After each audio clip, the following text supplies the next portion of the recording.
From April the 1st, we saw a massive increase in the level of attacks that this vicious and rotten Tory government has been meting out for the last 2 years. For disabled people, we know what the consequences of this been like. DPAC and other organisations have been fighting against the benefit attacks that have been taking place on us for the last 2 years.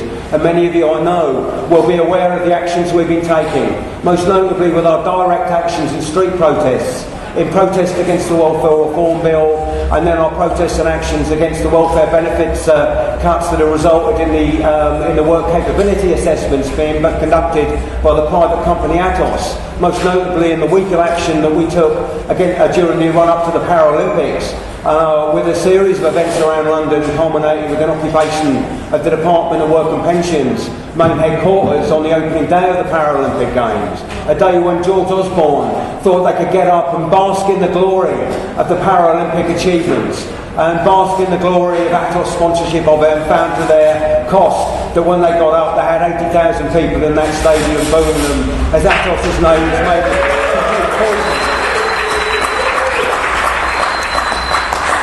And I think it showed that where we have a will to fight, we have a will, we can build a campaign that can successfully build a campaign to beat this government back. But as I said, this changed and the whole thing broadened and widened on April the 1st. DPAC has been very clear from the start that we don't consider ourselves the hardest hit. We're not a special case. We've been hit hard and viciously by this government. And people have been driven to the point of desperation and beyond in vast numbers, as people know. But on April the 1st, it widened and broadened, and a very much larger tranche of people are now being pulled into that with the introduction of the bedroom tax.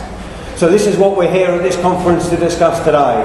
And I hope the DPAC, not just for me speaking, and we've got a speaker on the platform here, will be taking part in the important workshop sessions in the final closing session, giving the experiences that we've had and how we've been fighting, because we've had involvement with the street protests, the roadblocks, the things that have given us the publicity and shown people that not just can we win support from the public, but we can build a successful campaign.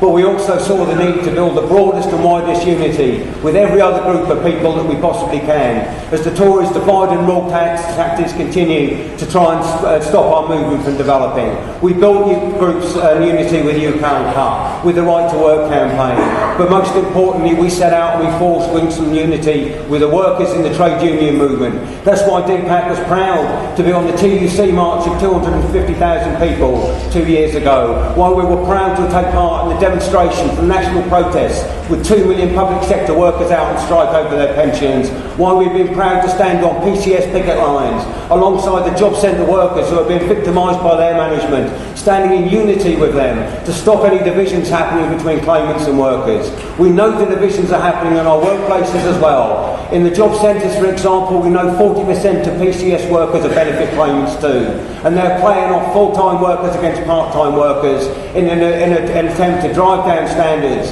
and increase the sanctioning of benefit claimants. We're going to stop that divisions from happening, and we've been successful in doing that with DPAC, and I think that's a good example of the sort of activities and things that we're going to be talking about at this conference today. We've had tremendous support from the trade unions in the actions and the involvements of this conference, our previous conference, in the work that DPAC's been doing.